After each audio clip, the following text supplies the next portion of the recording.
Jadi ilmunya Allah Ta'ala ini ilmu yang paling tinggi. Dan hebatnya Allah mau share ilmunya loh. Allah mau share ilmunya. Rahasia jagat raya itu Allah share. Makanya dikatakan Allah itu maha dermawan, maha pemurah. Rahasia jagat raya loh di share. PN, ambil. Nah, ambil. Nah, biar transformasi ilmunya ini benar, maka Allah kirimkan manusia pilihannya Allah Ta'ala, yaitu para nabi dan rasul. Nabi dan rasul masa tugasnya ada akhirnya, ditutup dengan Nabi Muhammad SAW. Setelah itu dilanjutkan apa? Dari Nabi menuju kiamat itu dekat sebetulnya. Maka cukup ulama-ulama yang melanjutkan. Ulama ini dia apa? Dikasih warisan ilmu. Dikasih warisan ilmu dan dikasih download link.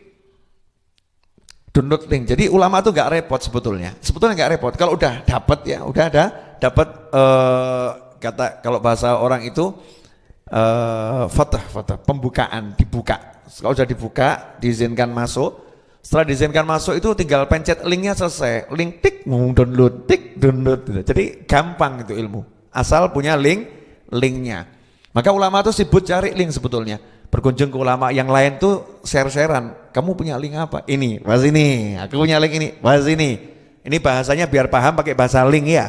Kalau pakai bahasa malakut kan nggak mudeng jenengan. Yang ngomong aja nggak mudeng, apalagi yang denger.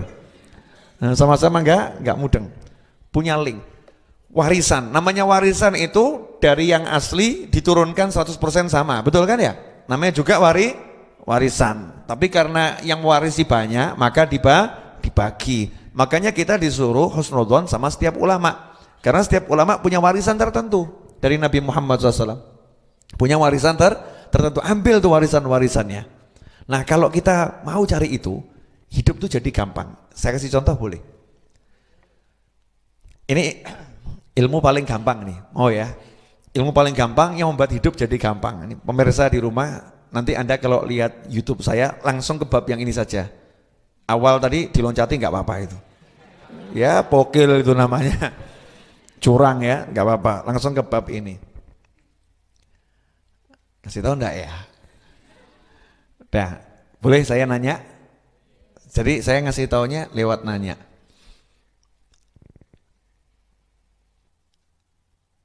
Yang bisa siapa? Yang bisa, yang mampu. Hanya Allah. Bukan Allah, hanya Allah. Jadi kalau kita bicara yang bisa, yang mampu, hanya Allah. Yang kuasa, hanya Allah. Hanya Allah. Coba diulangi bareng-bareng, hanya Allah. Kalau sudah kita ngucap hanya Allah, berarti yang lain bisa enggak? Enggak bisa. Yang lain mampu enggak? Enggak mampu. Kecuali dibuat mampu oleh Allah. Dibuat bisa oleh Allah. Diberi kuasa oleh Allah. Paham semuanya itu? Oke, sekarang terapkan dalam hidup diri kita sendiri. Kamu bisa lulus enggak kuliah? Nggak bisa. Kamu nggak bisa lulus kuliah kecuali kalau diluluskan oleh Allah. Betul? Kamu bisa nggak gagal? Nggak bisa. Kamu menggagalkan dirimu nggak bisa. Kecuali kalau diizinkan gagal oleh Allah. Buktinya ya, banyak orang yang mau bunuh diri, minum racun, ternyata nggak mati. Loncat, ternyata nggak mati. Yang nggak pengen bunuh diri kepleset mati. Ya. Minum air keselak mati. Ada enggak yang begitu? Ada. Nggak kuasa menggagalkan diri, nggak bisa. Membuat berhasil nggak bisa.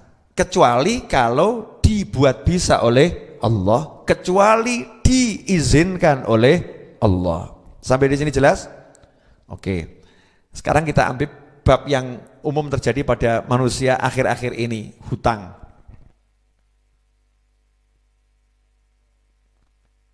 Ilmu terapan ya, ilmu terapan, hutang.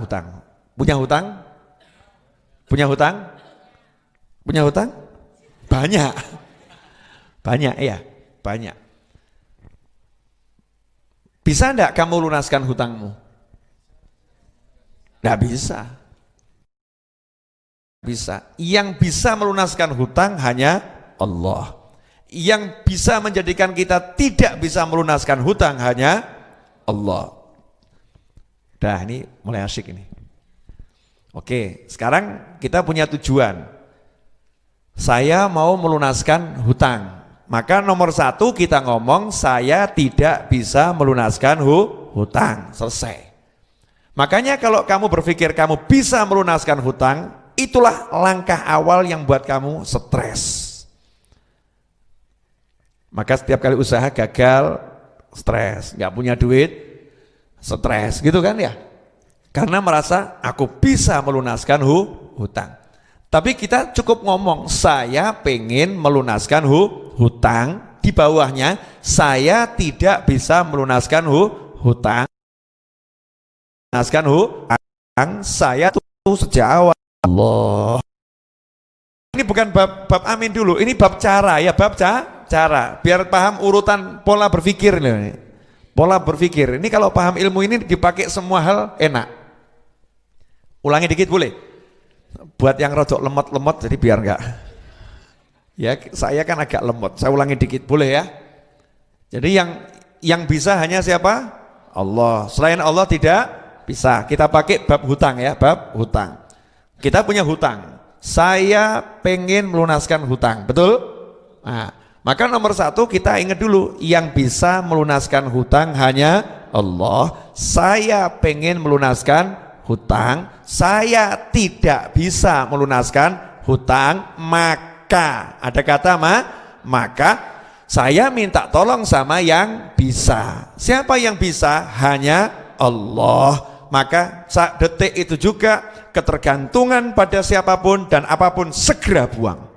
Perusahaan, usaha, ilmu, kenalan, teori, rencana, semua buang. Rencanaku tidak bisa, usahaku tidak bisa, temanku tidak bisa. Nolkan dulu, betul-betul yang bisa hanya Allah subhanahu wa ta'ala. Nolkan pikiran, nolkan hati, hanya untuk Allah. Qul huwallahu ahad, Allahus somad. Katakan hanya Allah, yang ada cuma Allah. Allah tempatku bergantung. Langsung ngomong sama Allah, ya Allah, saya punya hutang, tolong lunaskan hutang saya. Maka kita cari jawabannya dari Allah, betul kan ya? Allah jawab itu, nggak mungkin nggak dijawab. Oke, aku lunaskan hutangmu. Oke, aku lunaskan hutangmu. Kalau mau tahu caranya, tanya sama siapa? Ya tanya sama nabinya, tanya sama rasulnya. Maka kita tanya sama Rasulullah SAW, ya Rasulullah, gimana biar hutang saya dilunaskan oleh Allah subhanahu wa ta'ala? Maka Rasul menjawab, kamu waktu minjem harus benar caranya. Waktu minjem caranya harus benar. Siapa yang pinjam dengan niat untuk melunaskan akan dilunaskan oleh Allah subhanahu wa ta'ala. Kalau minjam tidak punya niat untuk melunaskan, hartanya akan dihancurkan oleh Allah subhanahu wa ta'ala. Makanya kamu cek dulu, kamu pertama kali pinjam dulu niatnya mau ngemplang atau mau bayar? Mau bayar, ya udah. Kalau udah memang niatnya mau bayar, yakin pasti hutangmu lunas. Kalau niatmu mau bayar, tapi niat itu bukan ungkapan di hati toh. Kalau ungkapan di hati di pikiran namanya bukan niat, tapi lamunan. Namanya lamunan. Niat itu qasdu syai' muqtarinun bi fi'lih. Definisi niat itu. Kalau enggak ada prakteknya, niat itu adalah punya keinginan, punya cita-cita yang langsung diwujudkan dengan perbuatan. Itu namanya niat. Kalau nggak ada aksinya, nggak ada perbuatannya, namanya bukan niat, tapi namanya al-amani. Dalam bahasa Indonesianya lamunan. Banyak orang mengira dirinya berniat, padahal lagi melamun, bukan berniat. Oke, saya berhutang dengan niat saya akan melunaskan. Maka saat itu juga dia udah siapkan. Ya, siapkan apa? Perencanaan. Dari sini saya akan ambil sekian rupiah untuk bayar hutang. Sini sekian rupiah untuk bayar hutang. kemudian dia siapkan mungkin aqua galon atau apa, punya duit cemplungkan ini untuk bayar hutang, ini untuk bayar hutangnya 200 juta, nyemplungkannya 5.000 rupiah, gak apa-apa. Jangan pakai akalmu jangan dipakai, kan punyanya itu ya, punyanya itu, udah nih niat bayar hutang, niat untuk melunaskan hutang, ini namanya sudah ada aksi. Terus nanya lagi sama Nabi Muhammad SAW, ya Rasulullah, ya cara berikutnya apa? Cara berikutnya apa? Apakah hanya itu niat? Enggak, ya enggak niat saja, kamu harus baca doa ini. Kamu baca doa ini.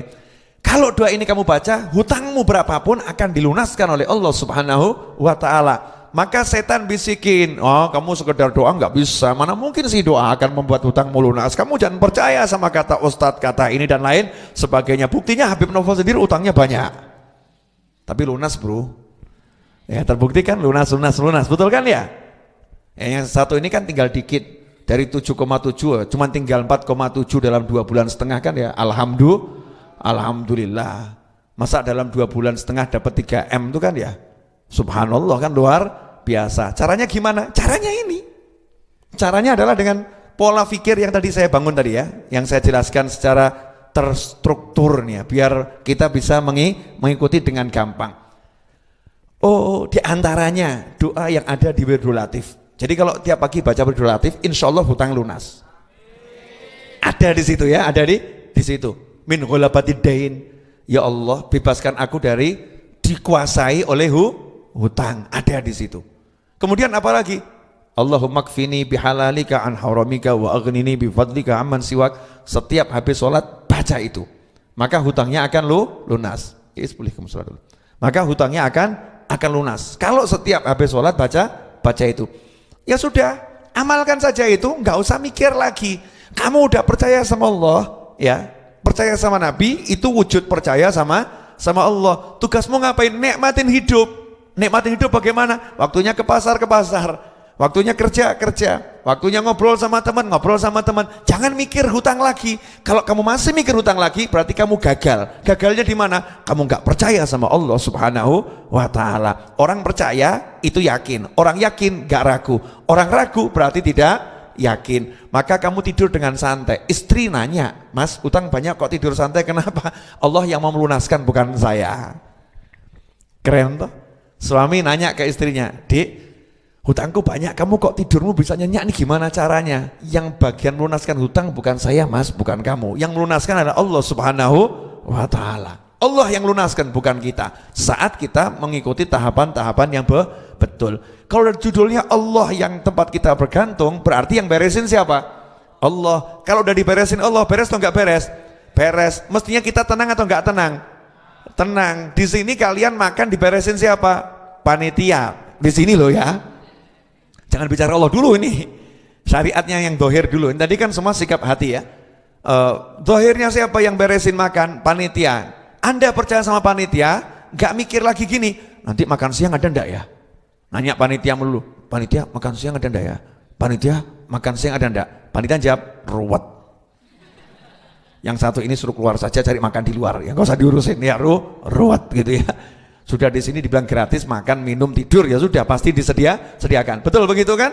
Nah Allah Ta'ala sudah jamin kamu di dunia ini aku yang ngurus, selesai. Tapi ikuti aturannya. Aturannya apa? Jangan minta tolong sama yang lain. Jangan bergantung pada yang lain. Karena yang bisa cuman aku, yang lain tidak bisa. Begitu kita ngeyel merasa bisa dan menganggap yang lain bisa, sama Allah dipersilahkan, silahkan kamu minta tolong sama yang lain, ruwet sama yang lain. Hasilnya glundung, jelungup, ya, delosor, puyeng, kepala pecah, jeduk-jedukan tembok, duk, stres. Sampai di sini jelas? Simpel atau enggak simpel? Simpel. Saya kasih contoh kasus boleh? Komputer saya rusak. Rusak. Yang pernah saya sampaikan, saya panggilkan montir. Montir itu motor ya. Ya teknisi. Salah ngomong. Panggilkan teknisi. Ya. Dibawa pulang komputernya sama teknisi. Dibawa ke rumah saya ambil, saya bawa ke rumah saya, rusak. Waktu yang sama saya bawa ke tempat teknisnya, saya colokkan di sana, nyala. Saya balik ke rumah saya rusak. Akhirnya teknisnya nggak percaya. Nggak percaya, saya nggak percaya. Ya udah ikut ke rumah saya. Dicolokkan nggak nyala. Akhirnya teknisnya nyerah. Wah Pak, nyerah saya. Udah nyerah, sudah. Akhirnya saya pakai ilmu yang tadi itu. Yang bisa hanya Allah. Saya minta tolong sama Allah. Ya Allah, tolong bereskan komputer saya. Ya, bereskan komputer saya. Saya anggap saja komputernya kena penyakit gitu kan. Tak wiriti. Sur ya, kasih widu sakron. Mungkin kerasukan jin atau apa komputernya. Selesai saya baca wirid, saya nyalakan, nyala. Teknisnya bingung. Kok bisa Pak? Iya, memang kalau sudah kamu tidak mampu biar langit yang bekerja.